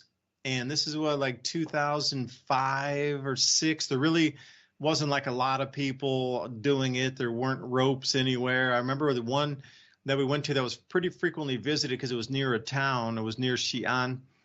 There were just only one side where you pulled up off the main road, said, don't climb on this unless you follow the track up. But anywhere else you went to any of them, there was no guards. It was just, you're driving along and you're like, whoa, there's another pyramid out there. Just go up this just road and then climb up. They're everywhere. And what was cool is each little town near those pyramids, it could have been like a little tiny burg, you know, comparatively. They all had a museum of what was excavated from each of those. And one thing that seemed to be real common was these type of mirrors that were polished, different types of metals, but on the back was all intricate and what, you know, almost indecipherable old Chinese character written in the Shu style. But then on the front it was all polished. And I'm telling you, the amount of artifacts coming out of these things is staggering, and they're just so exquisite. And I mean, you look at this and you go, wow, you're telling me like 2,800 years ago, metallurgy was at this level? I mean, of things that are almost impossible to recreate today. And yeah, Western China, if you had a chance to go out there, you know, I would highly suggest anybody that's interested in those pyramids to go to Xi'an first, which is cool anyway. The wall around that city, you might think, oh, we're going to go walk around the wall for the day. It would be real cool. You need a bicycle. There's no way we're going to walk around that wall for the day. Such a vast, massive, sheesh. When you look at this, like just even walking around the city wall of Xi'an, I mean, it blows your mind, the scale of this thing. And we're supposed to believe that some thousands of years ago, a few people put it together with some bricks and they're cool. They were just rice farmers trying to protect a city. I mean, this thing is 3 miles on each side. You know, I'm like, come on, man. You're talking square miles inside the city that was supposed to be just a bunch of rice farmers protecting it. You know, and the stories of ancient China also, the emperors derived their powers from the dragon, from the heavens, which goes right back into the black dragon, the white dragon, these whole types of myths. They're just like accepted stories of creation and power, passage, emperors, controllers, the mandates from heaven, which reference Berkey currents and the disruption in that and the disruption in food supply. And when that emperor couldn't feed the people, then that, that mandate that person could rule the country was revoked. And that's the reason they follow the Berkey currents so heavily in the Beidou Qixing, which is the cult of the Big Dipper. It still exists today as we speak. Now in Japan, it's the cult of the fox, which now if you go up there and you're looking around celestially, you don't really see any fox as we consider a fox in the constellation. You have to go further back, and then it's two different constellations that create a fox. It's kind of a hidden knowledge thing. But that's out of Japan. So wherever you go in this ancient history in the past, 2,500, 3,000 years prior, there was something to that we have completely erased in our modern age, substituted, that they had no, they were basically just living in straw huts and, barely getting by. But I can attest to you the absolute stunning artifacts that were in China that are in the museums that just come out of any pyramid. You might think, well, you could say, well, David, they faked it. They have modern techniques and they faked it. I went some real time, I speak some Chinese, and I went to some real small towns because me and a group of people, that's what we did. We spoke some Chinese and everybody had different levels. Some dudes blew me away out of the water, but we all teamed up and everybody was like, hey, we're going to meet here. We're going to go here and let's go do it. So we go to the most remotest places. Everybody could read the maps. You could talk to anybody in the countryside. You can arrange a place to stay. You can always get food. And it was just like we went to the most craziest places, even what they call Tulo, way over in Xiamen area, which is like the round earth houses out there. And, hardly anybody could go there unless you spoke Chinese to get out to the villages, because there's all those little tiny paths at that point. You're like walking village to village and thing. Like you had to speak some Chinese to get around to these areas, but to get out to those pyramids out west, I highly encourage anybody, because you can get an English-speaking guide now out there. So please get out to Xi'an, check it out if you still can. Yuanyang is the original capital, and everywhere you look, man, there's pyramids. And then we didn't have a chance to get to the ones that were really far west, which I really wanted to see out there, because those were the furthest west pyramids. And then you come into, you start to get into the stands, Kyrgyzstan, Uzbekistan. After that, tapers off out there. You come to the mountains, basically, and then it ends, and then you're in Tibet, right? So anyway, I thought I'd throw that out there to you, because there's definitely missing pieces of history. And also, I might add one last thing here. Like around Xi'an, I loved museum hopping, so I went into a few museums. And if you know anything about more ancient of the Chinese historical legends, or what the gene editing was a thing, because you go into these temples and they have these life-size statues in there, a human, but it would have a full rabbit head in the robes of a monk with the human hands. There was like all these crossbreedings of humans with animals, or it might have what was going to like a monitor, some kind of legs from a horse with a human face on it. But they had like 24 different combinations of this.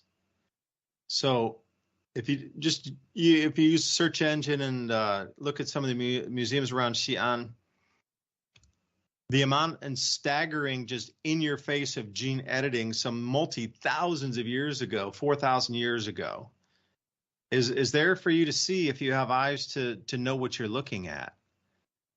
And I'm glad I took a lot of photos. I should probably go through some of those, because I listed my photos pretty well when I was cataloging them, all digital. But anyway, Ransom, man, I'll leave it back to you.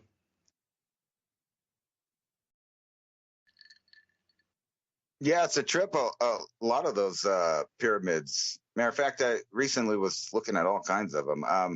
They've covered up so many of them.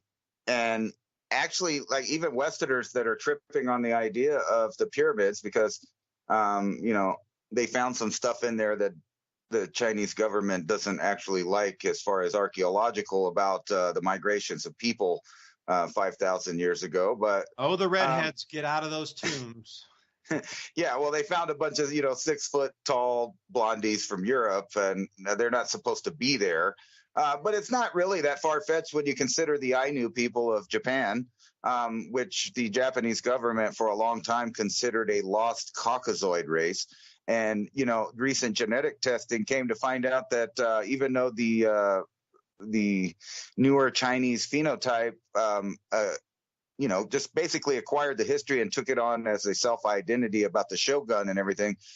Genetic testing showing that the Ainu were actually the people that were the samurai and stuff there. So they're looking at things in a new way there. And now people are starting to talk about, why does everyone have false histories? But yeah, if you look all over China, you will find these pyramids, and they're just hidden. They build pyramid type buildings next to them. I was looking all over the place on Google Earth, and I counted up 50, 60 of them in just one area. And why would the government want to cover that up, and pretend like it doesn't exist is a question I've always had. I mean, they're the leading paleontologists and other stuff because, there's a lot of fossils in history in China that you can't find anywhere else. And there are some spots in China, like there's a cave, for instance, that no one knows how it was made. It's just carved out with some kind of technology. It's just awesome in there. And, they don't mind showing stuff kind of as a tourist attraction. But for some reason, when it comes to the pyramids, they want to cover them up and make them look like hills in different places. So I don't understand that. But the same could be said everywhere else. You would think that if the governments of the world and the academic groups would want to know what actually happened instead of, support theories that are old and kind of been indoctrinated into the fields, you would think we'd be digging up stuff like Pumapunku and different stuff because there is no attempt to really dig up stuff at any pace where mankind can learn anything from the past that will be relevant. Now, they leak out information from time to time, but they never seem to be serious about talking about the various places possibly humans came from or their origins, because, they're ready for a whole new educational system. And we know that from the bizarro world of 2 + 2 can equal 5. But if you don't think it can, you can be racist. Now, this is a real idea. And what's so bizarre about it is, we made movies about this. We joked about it. I recently made a music video about the obsolete man. And in that, he wasn't obsolete in the technological sense or the biological sense. He was obsolete because he could read. He read books and had ideas. He had ideas. So in a future where the state became the only authority and the state, decided there is no God, or, I don't know how people feel about, but just the idea of the state telling you what is facts when those facts are the opinion nature of existence. There may be the obsolete man and we may be it. And, we talk about all these subjects, but what's clear is that these companies and the billionaires behind them, the elite, the people we like to joke about, the Klaus Schwabs of the world, they have a plan.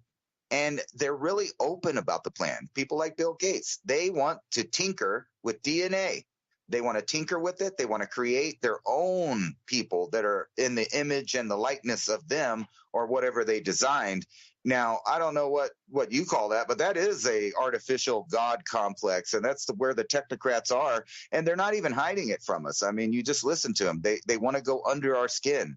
They tell us that we're completely programmable beings now. So this is the trend.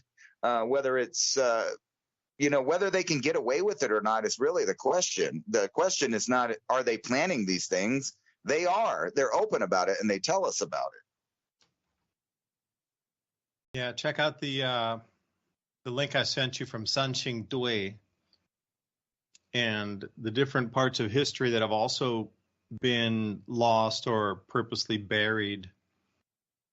I mean, you find a complete different species that just comes out of nowhere, advanced metallurgy, art, science, engineering, mathematics, and then poof, it just disappears 1,200 years later. Like, these are things that are in the Chinese record that, it's just, you can go up to Sanxing Dui, but outside of that, you're not going to see it, hear about it. It's not widely talked about. It's just if you're in that area of Sichuan, then you'll go see it, and that's about it. I mean, even the Chinese, they're proud of their history, and I understand that, thousands of years. But these ancient bronzes that make no sense, completely out of place artifacts, And yeah, they only show you just the most simplistic of the stuff that's actually found in these burial sites or in these previous civilizations.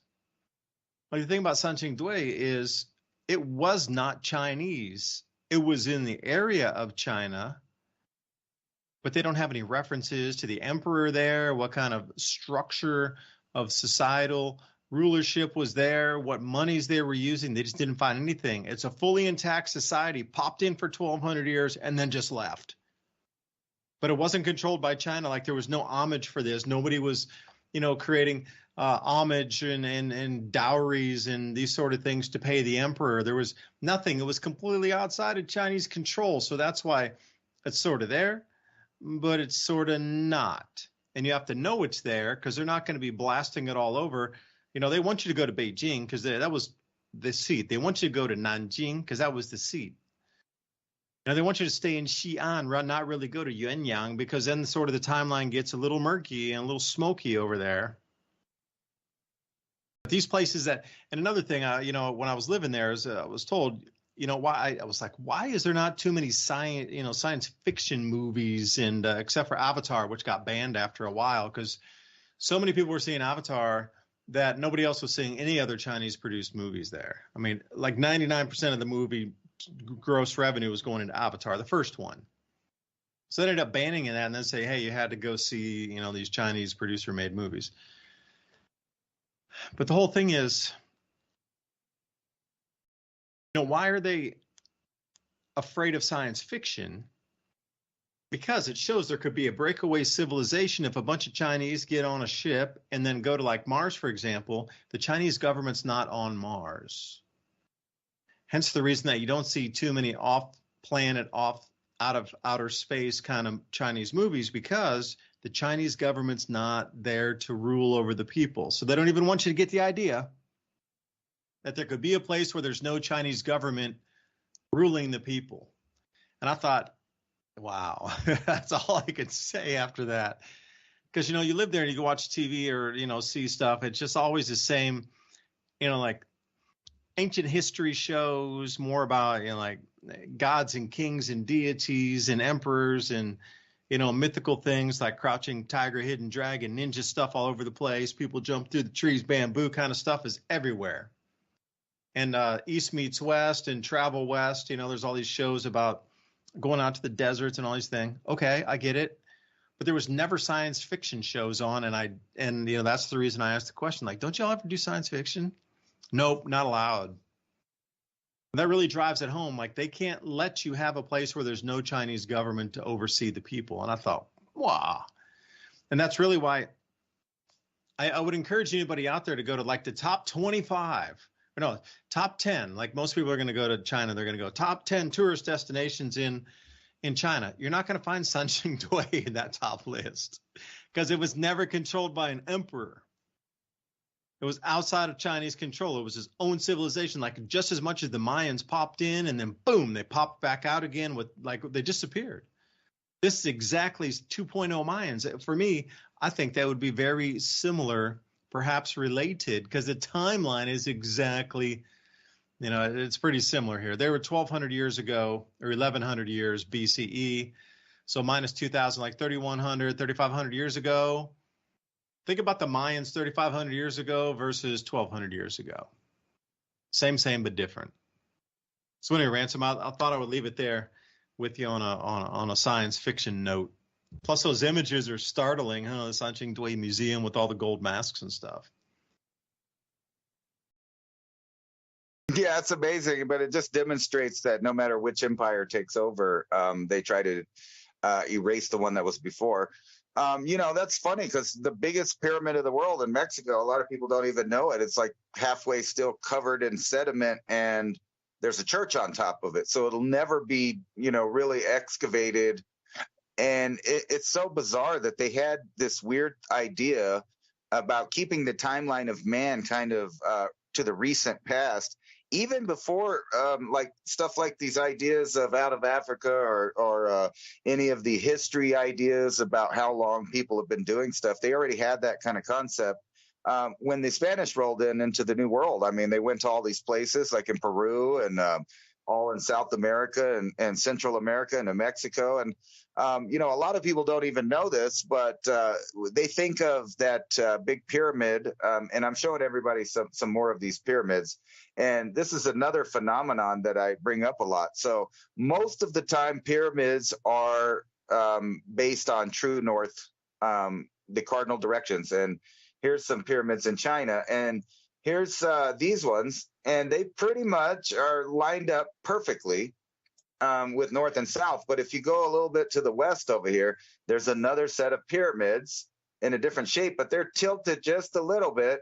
And most likely these are older pyramids. And you find this even in North America with some of the earthworks geoglyphs up there in Idaho, where the older ones are not tilted right with north, south, east, and west. And the Spanish found the same thing when they rolled into South America and they looked at places like Tiwanaku. So for some reason, everything was orientated to a different direction, insinuating that the earth was tilted quite a bit in a different direction.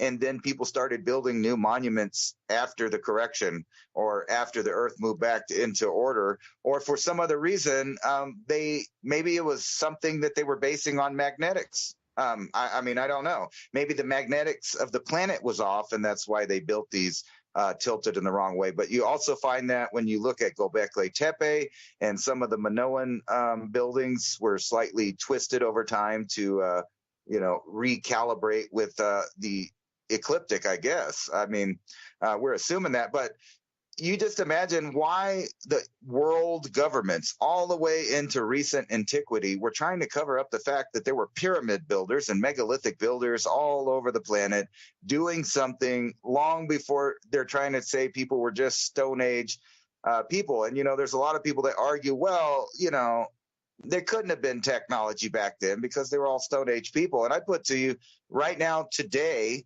there are Stone Age people living right next to technologically advanced people all over the world. You could pick the Amazon, for example. There's places all over India and Southeast Asia where there are tribes that are either still practicing Stone Age techniques or, in the case of a few, they still haven't been contacted and don't want to contact modern man. And then that also brings into question something. There's a group of what are seemingly African Americans off the coast of India. I mean, not African Americans, excuse me, Africans. They're of the black phenotype, but they are Stone Age people that seem to have been living there undisturbed, undiscovered for God knows how long. And then you have to wonder, were they originally from there? And that would be in India, not in Africa, but yet there they are. And every attempt to, contact, it's illegal to try to contact them, but people try to do that. And, they don't want to be contacted. They'll kill you and eat you with, and it's really bizarre because there's similar things going on in the Amazon, almost like they have an instinct to not involve themselves with technological civilizations. It may not be the first time in their genetic memory where it's happened. And then you were talking about the dragons. Wouldn't everybody just poop their pants if a bunch of dragons landed and people walked out of them? And there's your Kukulkan, there's your Golden Emperor, there's the people that gave the medal to the ancient shogun seem to have come in some kind of device. There's even, stories of literally like flying saucers coming out of the ocean in Japan and teaching them different things. So no matter where you go in the earth, there's one thing you can't argue is there's stories of gods, aliens, entities, something coming down from the sky at least, if not the heavens, and coming down and teaching mankind in various places at different times how to build, mathematics, sacred geometry, how to farm. And we just see this, and now it seems like, we're about to reset. And is that how it's going to appear to the settlements of human beings after some kind of cataclysm when people show up with Apache helicopters and Harrier jets and things like that, AI drones flying overhead? What will the people that haven't seen civilization think about those things? Yeah, it's interesting you said no contact. Because if you do listen to elders that talk about the Sasquatch civilization, They are very adverse to anything contact with humanity or humans because they probably have lived through some of the same. Even if you believe in Atlantis, those of you out there, that's only 30,000 years prior. Apparently elders who are communicating or have communicated with what you consider the Sasquatch civilization, the forest people, the first peoples, their lineage goes back millions, plural, of years, millions. So even if you go back to Lemuria, which is 80,000 years prior, or you talk about, if you want to go to Indian Vedic texts in the Bhagavad Gita, and many, the Vimana and flying craft, we can go back hundreds of thousands of years in human history of what we consider Homo sapien. Still, they remain unwilling and unwanting to touch humans or have contact with them. If you're able to see one, most times you're terrified because they don't want you there either. They're trying to scare you out of there. They're not going to harm you, but they're going to scare you to where you think you might be harmed. If you're lucky enough to glimpse one and not be terrified, perhaps you'll be tagged and you'll see another one somewhere else. They live in the forest with us at all times. They're around us at all times. They're so far advanced in terms of speed, ability to affect the human mind, and that's one thing that goes with almost every single encounter is those beings are able to affect the minds of humans. Because I don't know how many stories I've heard of people like, they'll take a look at a photo, there's something in, they're like, I was standing there, I didn't see a thing, didn't hear a thing, and I can't believe this thing was standing right next to me or right behind me or this. The masters of the environment, and somebody was saying, well, they were trying to herd the humans down the path, and I heard this other guy was like, dude, that's like trying to herd turtles. Like, why would you do? They're so fun. That's exactly, think about a human as being a turtle in the forest. And us compared to a turtle, that's the equivalent of the first peoples to what we are as a human being. Really that fast, that adept, that stealthy, that interdimensional between rifts of what is and what isn't. I mean, once you realize they're there and you really know they're there for sure, and you're 1,000% certain that they live next to you, with you, around you, your world changes to, oh, maybe that sound was that sound that I heard. Maybe what I thought I saw zoom out of the side of my eye was something at full speed blazing past me that I thought was just like a blur of light, but it really was. If you live around the forest, and if you know anybody in the native community, in the First Peoples community, they're with you, they're here, they're all around. So that's what I'm saying, like these timelines that were understood where we get plugged into or not, how we're gaslit of what is. We're not even remotely near the apex of this planet's inhabitants. And I'm really curious, if we had some sort of grid down for 2 generations, that we really came back to an 1860s pioneering lifestyle. Nobody ever saw one airplane ever. And, 50 years had elapsed. And suddenly, these things pop out of the ground, and an Apache helicopter. Can you imagine that? Can you imagine somebody in the 1860s that had never, and then suddenly like a flying contraption comes in and just lands in front of them like a helicopter?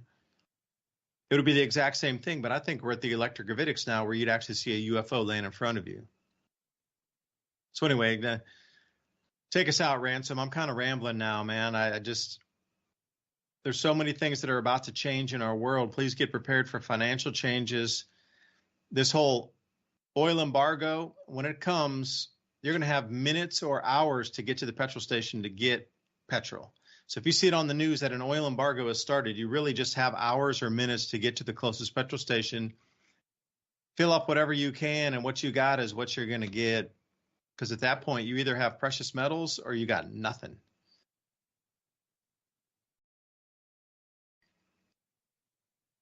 I got bags of beans. No, actually, if you saw that, that's a good time to not only stock up on water, but seriously, like dried beans, rice, and stuff. And you know, when the shortages of toilet papers and things started last time, I thought it was really funny because, you know, we usually have enough to worry about our existence.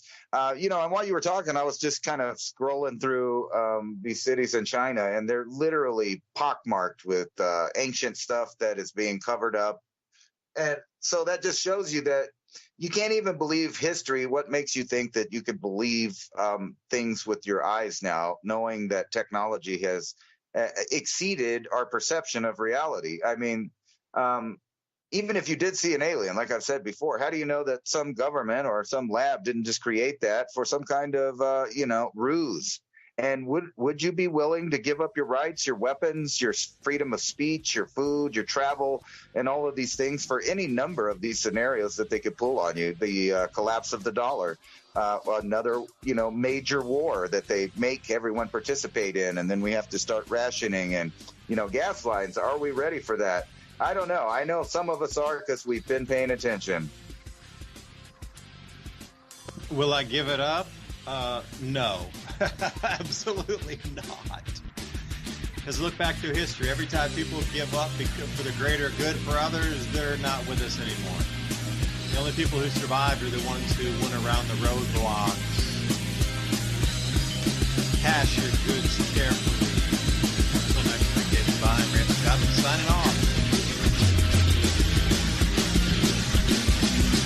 Thank you for listening to Revolution